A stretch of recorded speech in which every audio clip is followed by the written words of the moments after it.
Okay, it looks like we are now live.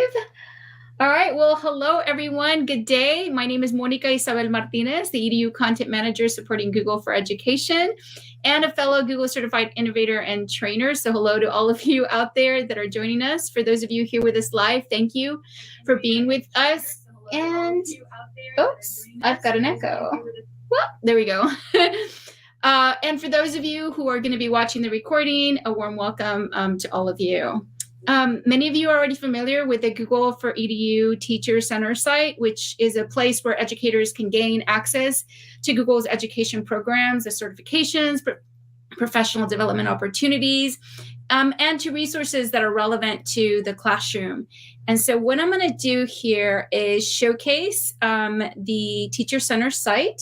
So we're going to jump over really quick here. I just want to show you where to find all of our resources. And so from the edu.google.com page, you simply hover over the For Educators, and from there you'll see all of our different links that you can click on. And I'm just going to jump right over to the resource library.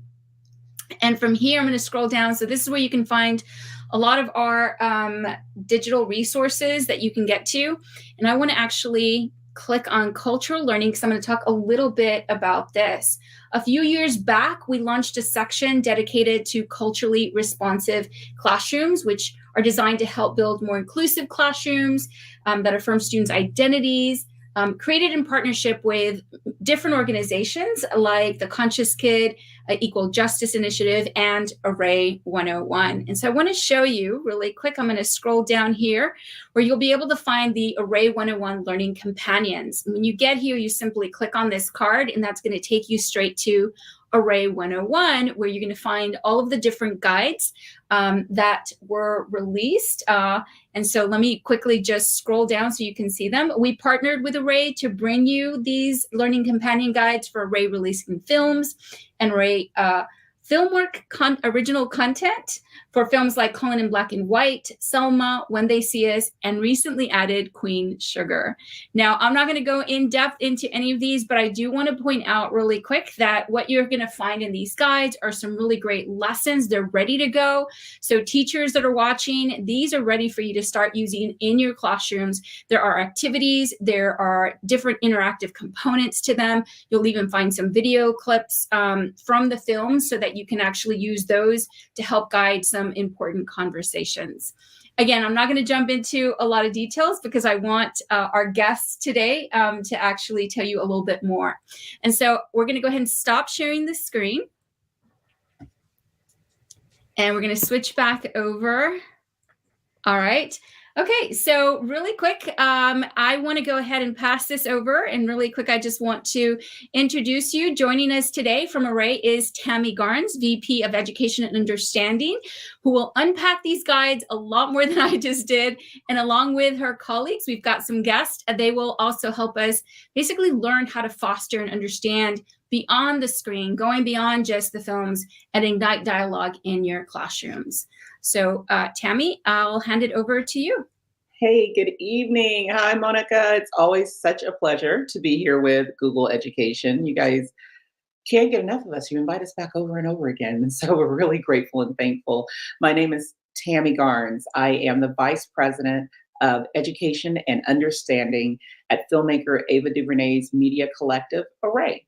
And here at ARRAY, a lot of people know us for the incredible movies and television series that Ava DuVernay produces and directs. Some other people may know us for our activity in the social justice areas with campaigns and initiatives such as LEAP, the Law Enforcement Accountability Program. Other folks may know us from all of those incredible films that are released from our ARRAY releasing arm that are on Netflix for you to watch. Oh, and on JetBlue now for you to watch as well. Some of y'all are going to know us soon because that Ben and Jerry's announcement dropped today. And so you'll be enjoying that at the top of the year. But for the most part, what I'm here to talk about today is ARRAY 101. And that's our education arm here at ARRAY. And we are so excited to have all of our educators that are here today. You guys always give us so much support and leave great comments and ask really cool questions about how you can use socially responsible or responsive materials in your classroom. And so what we've decided to do here at ARRAY, Ava had a vision when it came to extending education out from the movies and television shows that she created. She wanted us to answer the question, now that you've watched the movie or the television show, what will you do? So as a viewer, what's your responsibility after watching a movie like Selma or a documentary like 13th? Or one of our independent films like They've Gotta Have Us about the history of African American people in the movie industry. What is your responsibility? How do you take the things and the themes that you've seen in a movie or television show and translate that into some type of action in your own community? Will that be through understanding more about gerrymandering when it comes to voters' rights after watching Selma? Will it be after watching When They See Us, learning how to be an advocate for other folks in your communities? Like, what will your personal action be?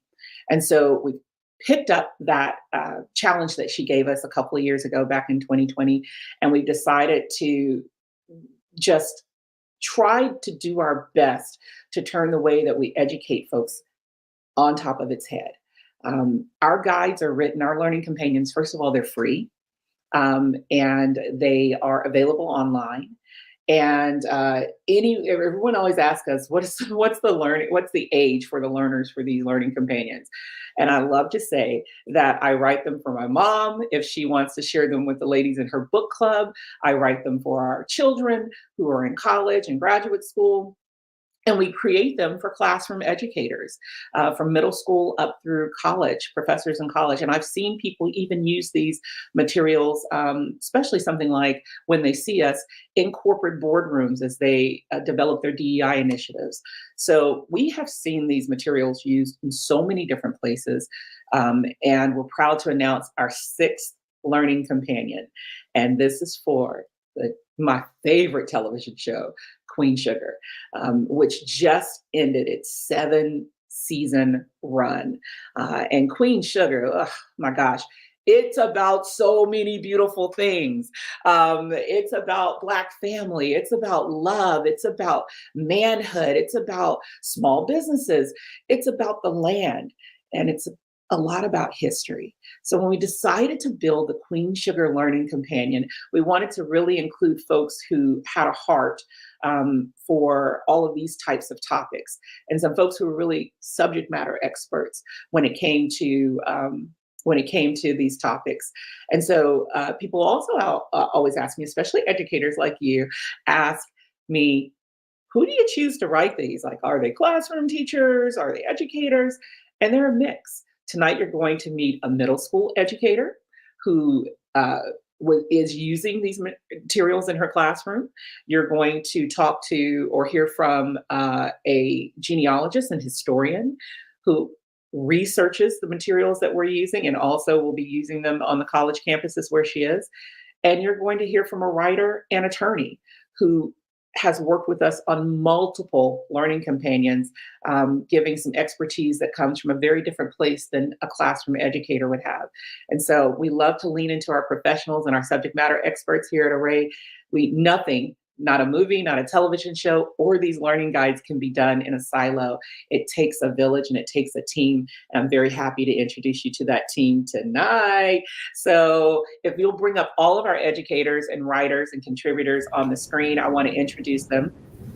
I'm gonna have to put on these glasses as well so that I can see myself. Hello, ladies. Hello. Good evening, good evening. All right, everybody, we have Kendra Cass coming in, social studies educator, historian, and the first person I've ever bumped into in a library and made friends with since I was a child. We actually met Kendra. We were down in Louisiana, because Queen Sugar, of course, is in New Orleans. And we were down in Louisiana researching this learning companion, trying to figure out what we were going to write. And we were at a local museum, a local library, research library. And I had pulled out all of these documents and I felt so fancy because, you know, everybody there was helping me and they had all these pieces of paper laid out and all these maps and things. And Kendra comes in and looks around and she's like, oh, that's for me, because she thought that they had pulled it for her. And we realized we were researching the exact same material and we were asking them to pull the exact same primary resources.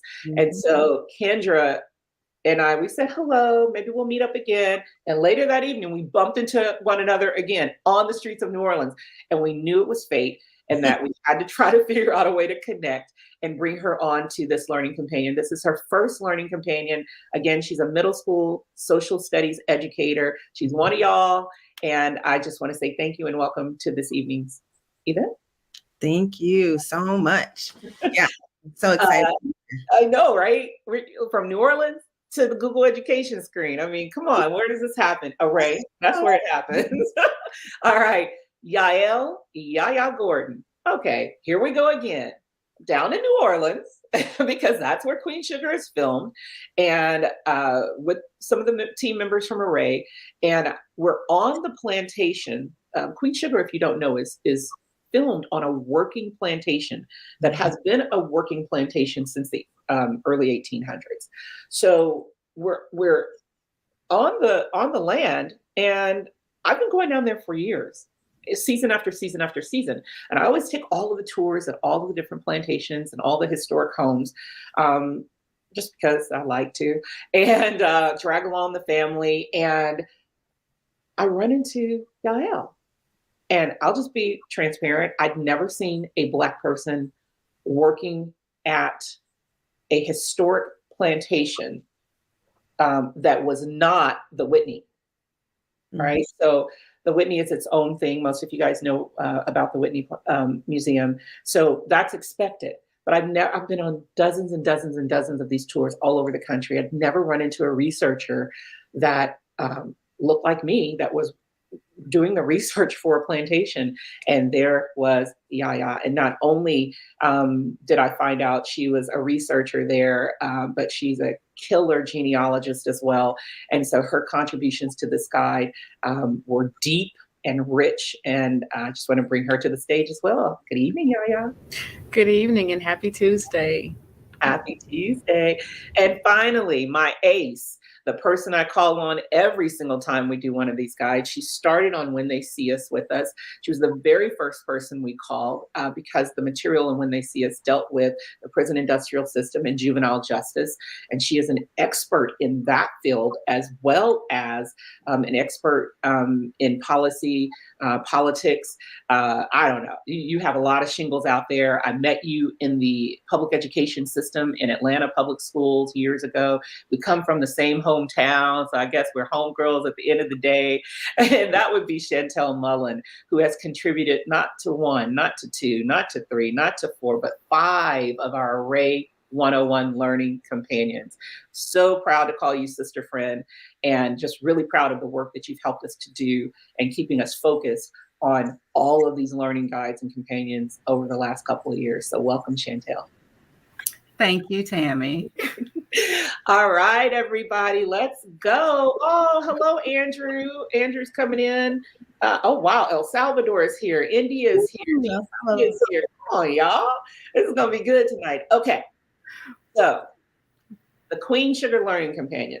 Let's just talk about Queen Sugar first, because you kind of have to have a heart for the show or the film before you jump in trying to turn it into education material.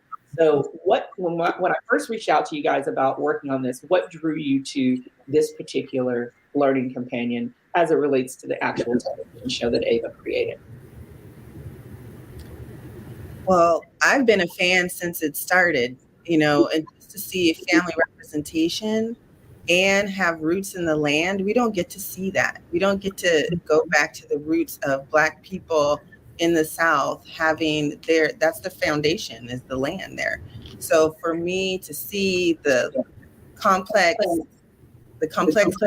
family, and they're growing, and the obstacles, but then how this backdrop of this is like beautiful land. My family's from Louisiana. So it was really refreshing to see families evolve like that. Yeah. I think for me, I've always watched the series from beginning to now end, but I've kind of stayed in the background. I'm mostly there researching, and so I always knew that you all were there filming there. But I think wanting to be a part of this was because I've been around plantations my entire life and have done this type of work my entire life, and I said this is a perfect opportunity for persons who were purposely forgotten to now be instilled in history forever for everyone to be able to see from our perspective. And so I thought that was extremely important that I get to be able to help tell their stories. And Chantel.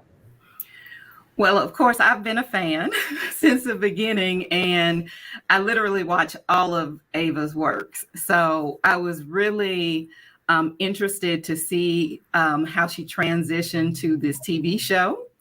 I was really excited when she decided to hire women to be directors. So I was like, this, I just really want to see it. And just the diversity in the storylines, the issues that are covered in Queen Sugar are not what you typically see on TV, especially dealing with our community. So it's just a great show. And it don't hurt that Ralph Angel is cute to look at. Oh, I was wondering how long it would take to get to that 5, 4, 3, 2, 1. It doesn't hurt. It's a beautiful cast. It's a beautiful cast. And it's beautifully shot and so thoughtful and intentional. I mean, the way the light reflects off of the skin and the way that the framing is set up so that you have that little extra bit of space to give you some breathing room as all of this energy is happening on the other side. I mean, it is a work of art. And then you throw in the fact that it was all female directors and groundbreaking in that sense. And it just becomes historic, right? The show itself has made its place in history. The show itself is steeped in history. So here we go. For our educators listening, what we decided to do with Queen Sugar, that was the learning companion that was different from our previous learning companions, is that we wanted to mirror the timeline of the family in the show with the timeline of America, basically showing you that everything that you saw in the show was rooted in real American history, so that what you see as fictional is actually fact. And we did timelines in each lesson to try to show you that. We also started with the Mississippi River. I'm just going to share my screen now so that you can kind of see the front of our learning companion. We use the Mississippi River to kind of take the viewers down from Vacherie, Louisiana, and the Borderlawn Farm, where the show is set, through all of the fictional and real locations on the map, over to Congo Square in New Orleans as our ending point. And so the river kind of tells a story, as does the show. And so immediately we jump into a conversation in this learning companion about Queen Sugar and the difference between sugar and cotton, and what a plantation is, what preservation means, fact and fiction, and into some, look who that is, Yael, into some real timely information. So I'm going to stop sharing now and actually move over to back to you guys to talk about fact versus fiction and the history. And I'm going to start with you, Yaya. Tell us more about the setting for Queen Sugar. Where is this show shot filmed, and how did you decide to incorporate the history of the land into this learning companion about the show? The television show was shot at St. Joseph Plantation in Vacherie, Louisiana, in St. James Parish. And so you already get the similarities in the name, St. Joe. And it was actually, St. James Parish, but it's St. Joseph Plantation. And the lands have been lived on since the 1700s, but the early cultivation has started happening in the 1800s. And so the direct ties of mirroring how the Bordelon family came into existence, their early existence, onto their transition of their descendants, has an extreme tie, because there's so many individuals who had ancestors on many of those plantations along the River Road that are still living in those areas. Unfortunately, some individuals are not able to trace their ancestry, but there are many who actually are. And to be able to hold on to lands, there are some who are actually able to hold on to their family's lands. And so just that riveting experience of being able to show what real life is like in a parish like that, and it completely mirrors everything from the television show to even references of the slave trade, selling down the river.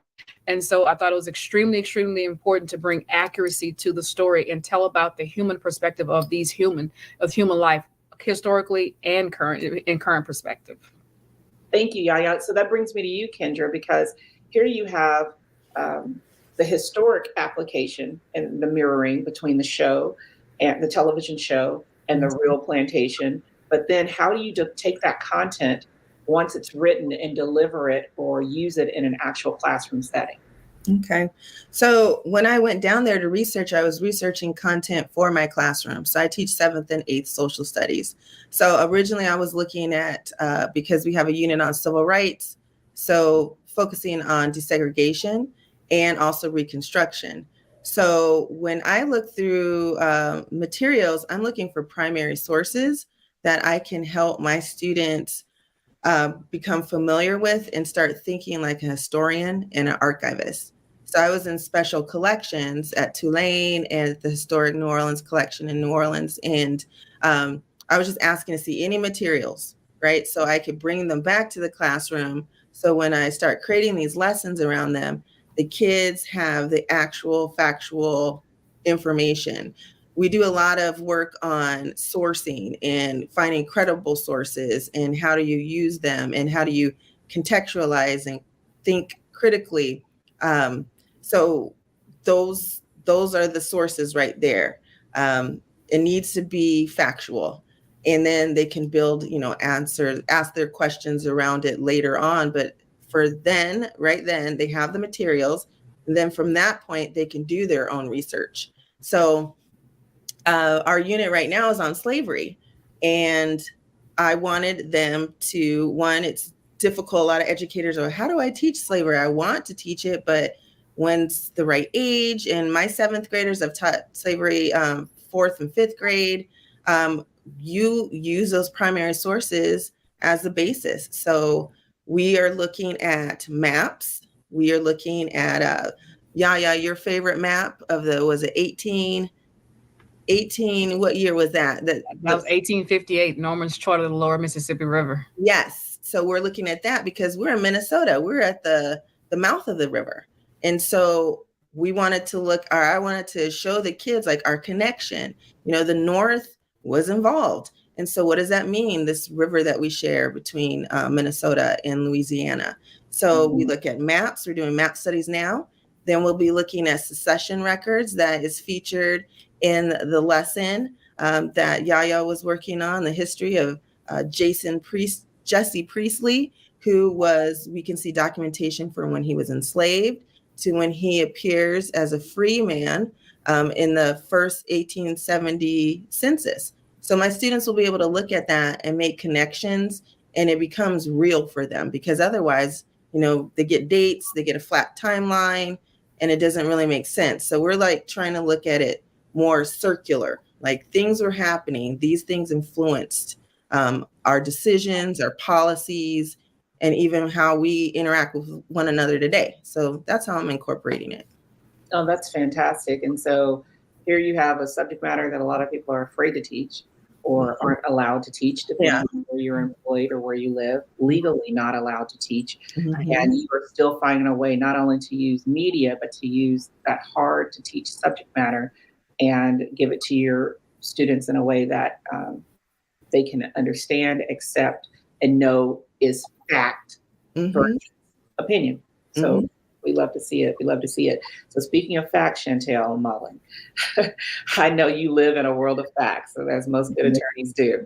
And can you just talk a little bit about your experience working on this companion as well as some of the other ones, and just what you've learned over the last few years about as you've had to do the research for these? Thank you, Tammy. Well, this is my 5th learning guide. And I will say, having kind of lived through all of them, Queen Sugar is just exceptional. I mean, it's beautiful, it's rich. I love the layout. I love the way it flows and looks. Not saying that the other ones aren't good, but Queen Sugar is just at a different space. And I think we're a little bit older. We've gotten a little bit more experienced, and things we learned along the way, we were able to apply to this learning guide. I will say, having worked on this one, I have family who lives in New Orleans. And so I go there and I'm always learning new things. And so with this guide, I just feel like I know so much more about a lot of things. And I shared this with Tammy earlier, that every time I do a learning guide, I feel the gaps in my education.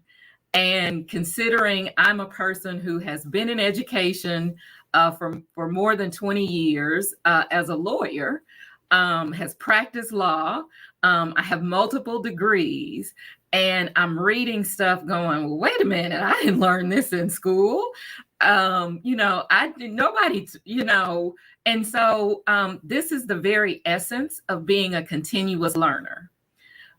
It helps you learn. And it may not tell you the whole story, but it tells you a story that may make you interested in finding the next story, or asking questions. Why does this exist? Why, where did this get started? Why are we doing it the way that we're doing it? And then it challenges you to think about how you can change it. Where are you in this space, and what can you do to start to change once you see inequities, once you see systems that are broken, once you see the history of how it began. Ask yourself, do we have to continue it? And what is the legacy of those decisions? So it is a way of pushing you. It pushes you out of your comfort zone.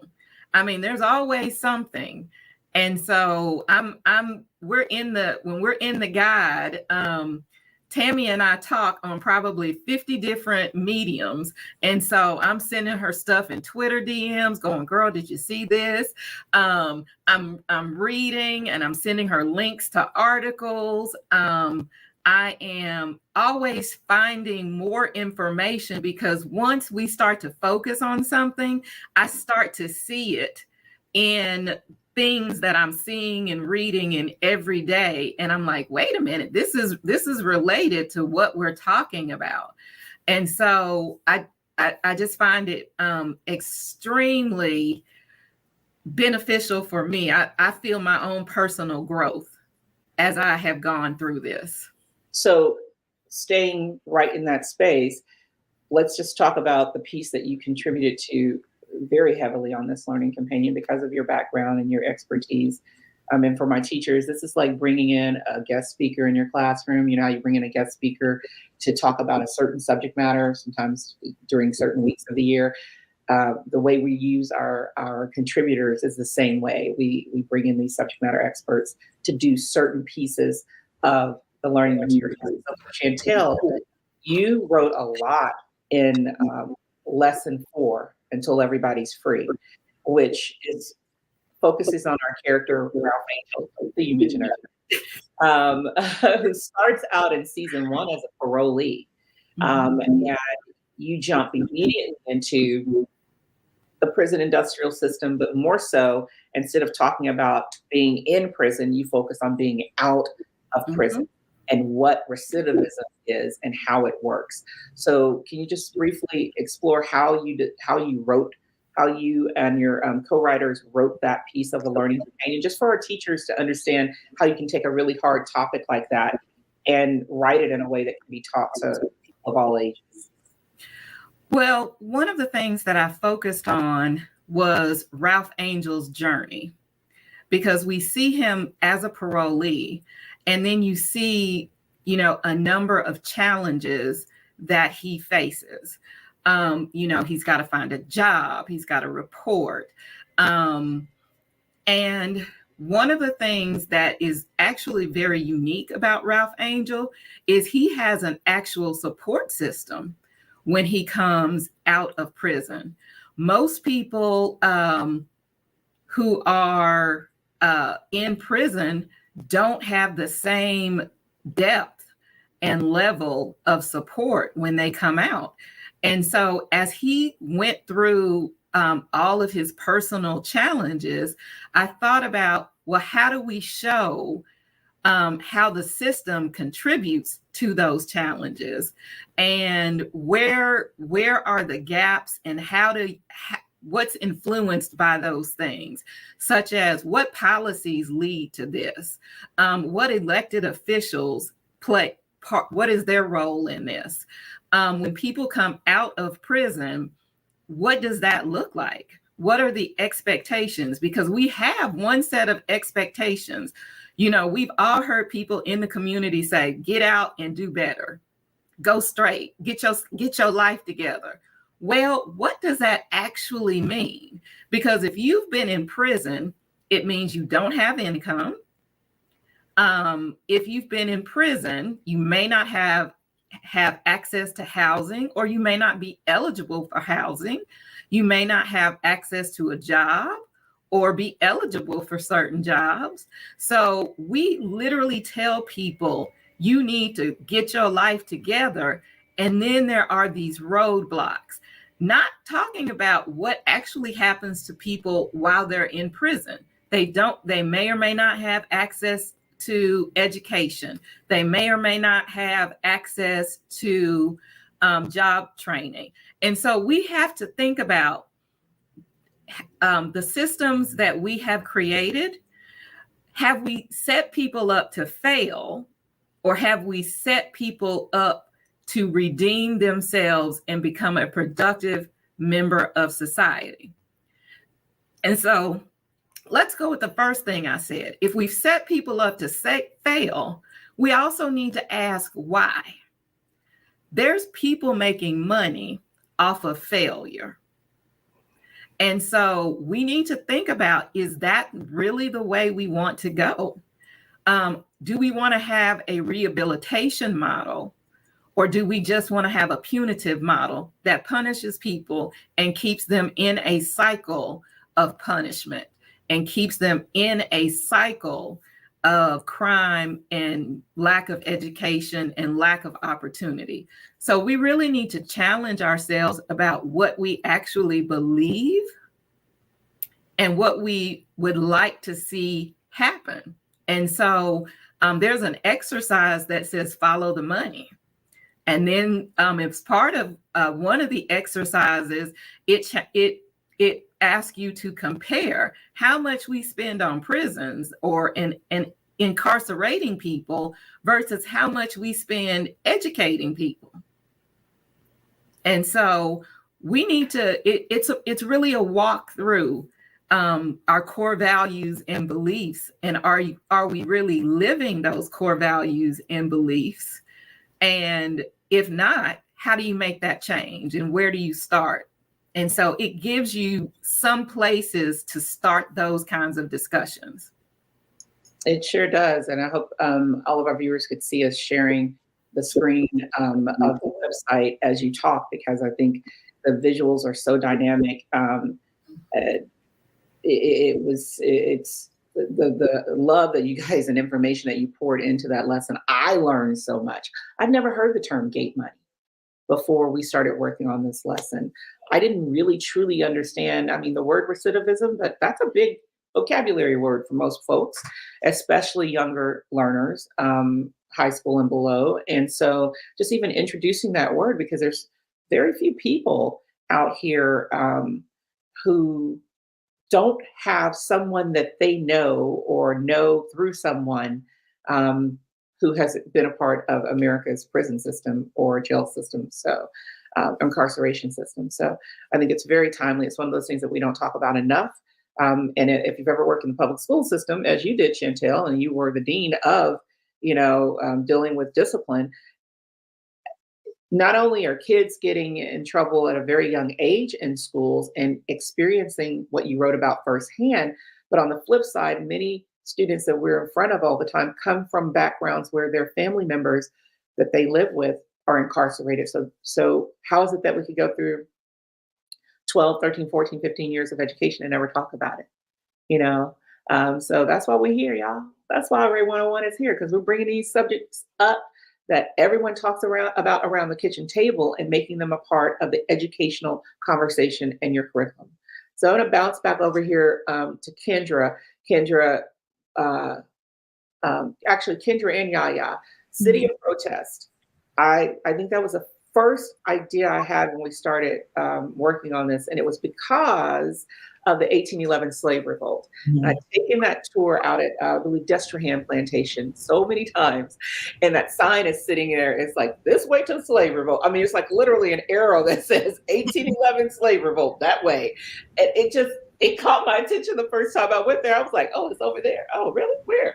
And I learned so much, like protest. We talk about protests, especially since 2020. We've had the opportunity to talk with so many of our students about protest that but come on now, like every city has a story, small or large. And New Orleans is a city of protest. Folks know how to get down in New Orleans, from removing the statues, which we talk about in the Learning Companion, to the 1811 slave revolt, which we talk about in the Learning Companion, to little Ruby Bridges going up the steps of that elementary school. That was a protest move on her part and her family's part. And we talk about that in the Learning Companion.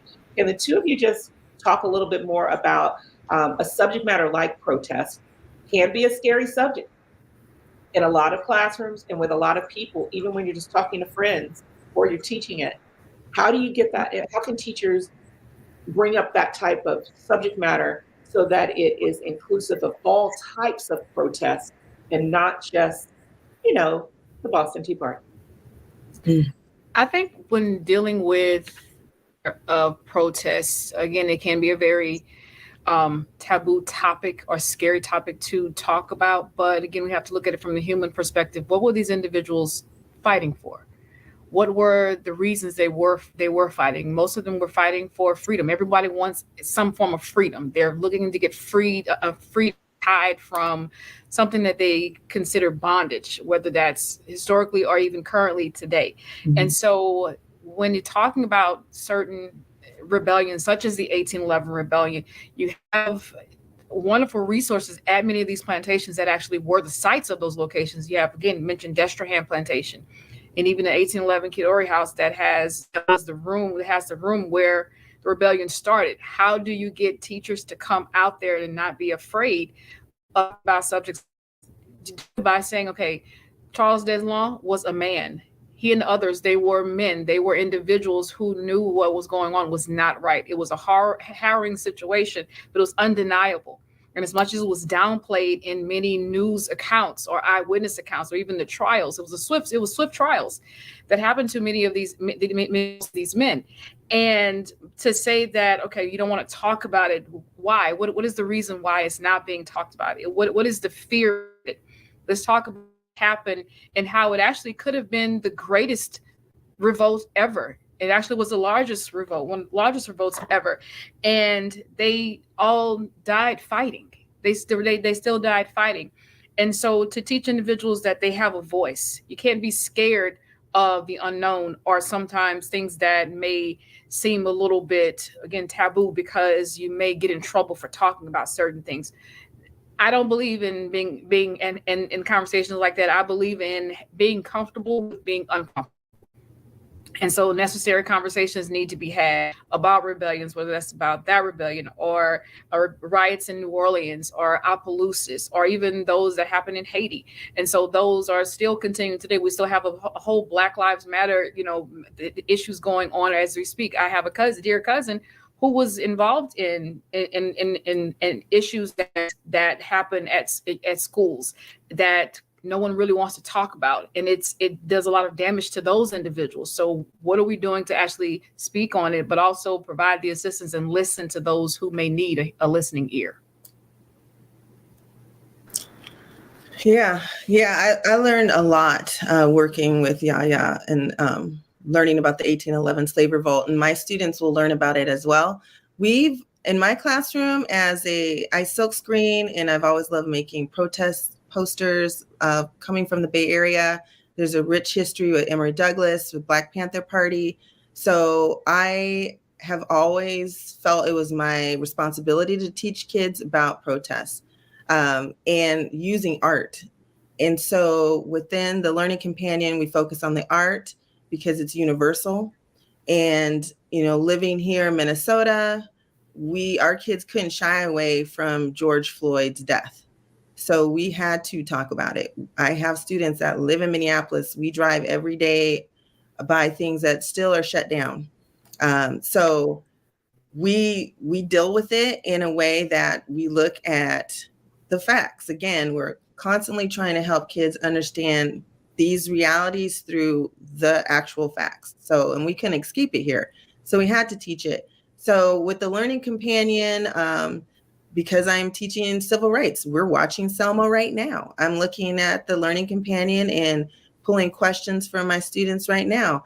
We're looking at nonviolence and was it effective? That's an exit ticket for them. Do you think that we should continue on with nonviolent strategies? What is a pacifist? So all of these conversations we can have looking at protests, and it's a constitutional right. So we actually focus on the First Amendment, and we talk about what the right to assembly. And so what does that look like, and what are people fighting for? So in the Learning Companion, we look at the White Rose movement against during the time of Nazi Germany. We look at the Black Panther Party in New Orleans and the Desire community, the 1811 slave revolt. And those are moments that a lot of people don't know. And so I feel like classroom teachers have an obligation. We can educate our students so they move forward with this sense of, okay, this is part of our history, and people have always fought for what is right. That as Africans were enslaved, when I teach the kids, like, we don't say slave, we say enslaved, because slave, that's a position that was put upon to oppress people. So to see my little 7th graders be like, enslaved African captives were taken from the Senegambia, like that, like, lifts my heart. And so for them to go and understand that, like, we've been fighting, and we've been fighting together as well. So we break the narrative that, people just were like complacent and passive with their bondage. No, we've been and continue to fight. So. One of the themes, thank you so much, Kendra and Yaya. One of the things that keeps coming through in each one of these learning companions is the idea that when somebody reads it or engages with the material, that they're reminded that they're not the first to do anything. Mm-hmm. That you sit upon somebody else's shoulders, that, you want to do a march? Let me show you some people who did some really good marches and had some results afterwards, so quantitative results afterwards to explain that they're not the march effective. You like to create a nonprofit that deals with incarceration. Let us show you some people who are successfully doing that and how you can mirror some of the things and learn from them. So I love the fact that you guys always remind people to look back in order to go forward. We talked about that in Sankofa. That is what Sankofa means, is to look back, gain the knowledge behind, and bring the good things, as filmmaker Haile Garima says, bring the good things back into the future. And that's what you guys are doing. You are mirroring Sankofa every time you write on one teach in front of your classrooms. So, Monica, we are down to our last 15 minutes. I'm going to ask maybe one more question, and then see if there are any questions from our teachers who are watching. I see we have Indonesia in the house, Brazil in the house. Y'all are coming. This is incredible. This is very exciting. And actually, Brazil was one of the places that we were researching too when we started researching Queen Sugar and enslavement, it of course immediately led us to South America and to Brazil. And I mean, I like to tell people, y'all left so much on the cutting room floor, just like when you're editing a movie or a TV show, and Ava's working on that. She has this big idea she starts with, and it gets whittled down to a smaller, more digestible piece of art. But you guys do the same thing. You've written, we probably have 200 pages of material on the cutting room floor because you just can't get to everything. And I think talking about the connection between South America, actually following in the transatlantic slave trade, all these other places that the ships went outside of North America is, I know Yaya, she's like, I could talk about that all day. But I want to get to a theme that is central to Queen Sugar, in addition to, we get into religion in our lesson 3, Honor the Ancestors, but we have what we call an extended lesson. And that's usually something that we love so much that we want you to really focus on it after you've done the other work. We want you to do something a little different. And this one was called, What Are Little Boys Made Of? And Dr. Tony Burks, one of our contributors and writers who's worked on many of these guides with us, was one of the folks who worked on this one with us. And let's just talk about manhood and brotherhood and what that particular lesson meant to everyone, and what it meant to show manhood in different ways on Queen Sugar, and how we try to incorporate that a little bit into the guide. I'll pull that one up as well. Well, Tammy, when that's probably the section I've read the most out of all of the other sections. And after I'd read it, we go through an editorial process where we're going back, we're tweaking things. And then at the end of the guide, all of the sources are put into another document. And so I spend some time doing that. And so I got an opportunity just to go back and read through it. And I called Tony and just said, this is just some brilliant work. The way that he jumps in and talks about what are little boys made of, the way that we think about men, their relationships to each other. He went back through I remember the first season when Blue had Kenya, and how much conversation that created online. But even among my friends, we were talking about him and the doll, and how it made us think about so many other things that we probably wouldn't ever consider. Why did he have the doll? Was there some trauma? What was he working through? What are our toys? I've learned more about toys and gender in working on these guides. And so it just really is a rich discussion, but it's a thoughtful discussion. It takes you to a place just so you can think about it and think about what you've learned. After working on these guides, I went into the store, and it was around Christmas time. And I noticed that all the stuff for girls was pink and all the stuff for boys was blue.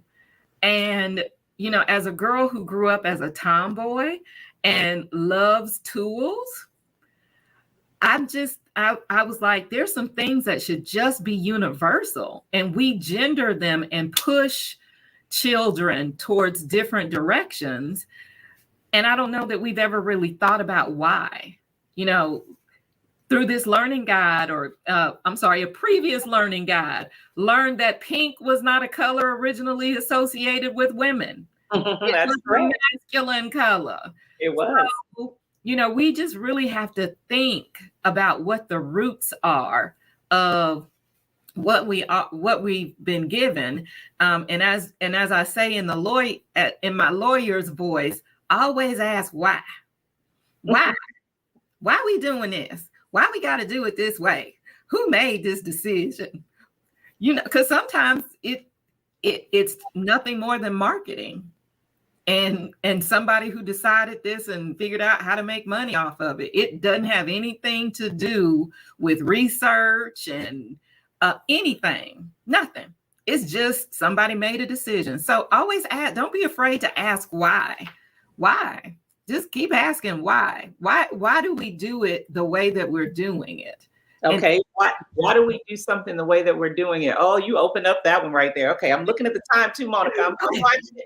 Why do we do things the way that we do it? Okay, why do you not let somebody sweep your feet? Why do you throw salt over your shoulder? Don't put your purse on the floor. Why don't you put your purse on the floor? Why not? Yeah. You don't put your purse on the floor because what'll happen? You'll never have any money. You'll go broke. Okay. And what happens if somebody sweeps your feet? You're gonna go to jail. Okay. Went a little harder on that one than I expected. So those are things that we have picked up that are behaviors and rituals that are steeped in ancestral religious practices. And our queen and star of Queen Sugar, Nova Borderlawn, practices from the very first episode through the last episode of season 7. She practices and actually ends the season. I don't want to, it's not a spoiler if you haven't watched season 7, but she actually ends the season reminded that she still carries the same gift inside of her that all of the women in her family have carried for generations. And that's the ability to practice this ancestral religion that came from generations and generations before her and was brought over to this continent. So before we leave, we have got this. I think this might have been my favorite thing to research, because we're always taught, whatever faith you believe in, a lot of times you're taught based off of the people who, of course, who nurtured you and gave you that information. It may be your parents, it may be those, elders that raised you, maybe people in the community. But again, back to what Chantel said about questioning, how often do we question our religious practices? And Nova and Queen Sugar and Ava in her writing continually question a lot of the things that people in Black communities do in America that are steeped in ancestors that came way before us. So Yaya, I'm gonna give you the floor, and it's probably gonna be the last thing we talk about. Yes, keep asking why. That's what they said from Brazil. Keep asking why. Why do we do these things, Yaya? What is this all about? You're muted. My apologies. It's so embedded in our histories and in our traditions and just our spirits, from carrying on, just nurturing traditions that our ancestors may have had and reinventing new ones. I read somewhere that tradition is just peer pressure from dead people, but realistically, it is just holding on to a heritage of things that may have been lost or may be lost. Not everyone can be practitioners or spiritualists. And so it's just very, very special being African American or Black individual coming to this country where we knew nothing and having to hold on to a little bit of culture that we had, a little bit of spiritualism that we had, but also incorporating other spiritualism, Catholicism, and things like that. And so we had to learn to embrace what works and figure out, even if it didn't work, is that a sign that means that it's not for me? Sometimes things that are not always going to go our way, but just have to keep practicing and keeping that belief. And so that is also keeps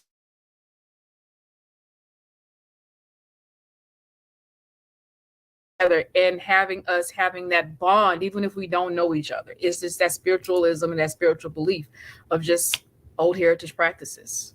It is. And the things that we practice and do oftentimes are rooted not just in habits, but I mean, it's the habits of your grandmother and her grandmother and her grandmother's grandmother.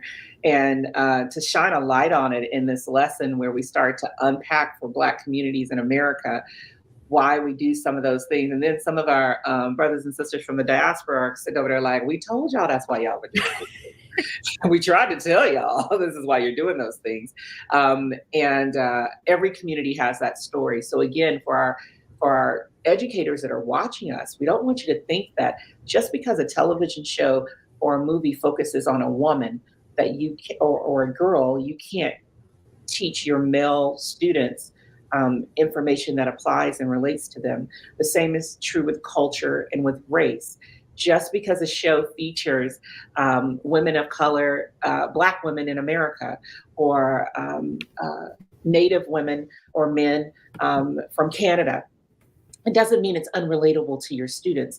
In fact, it's more of a reason to teach, to use that media to teach them things that they didn't know about, people that they may not have been exposed to, and practices that are happening all around them that they may not be aware of. And the more we know about each other, the more that we can work with one another to create these culturally responsive classrooms, and even more so, a culturally responsive and responsible world. So with that, we're down to the last 5 minutes. Did you guys have any closing thoughts for our educators who are joining us tonight?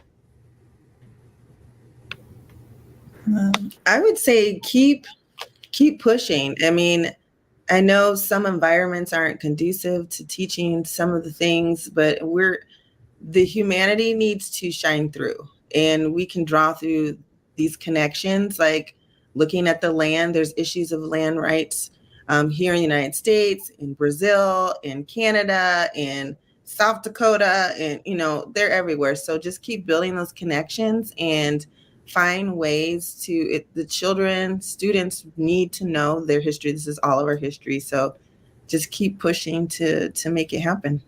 Right.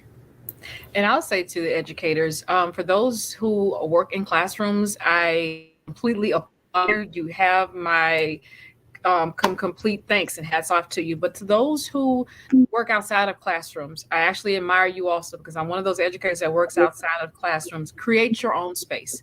I'm always for that. Create your own space. Be that unconventional educator, unconventional historian. However, just do it by any means necessary. Book your own talks and your classes, and people will actually gravitate to that, because then they'll see a lot of themselves in you, or you in themselves, because they may not go the conventional route. And so people need that inspiration. And so I thank all of you in classroom and as well as outside of the classroom.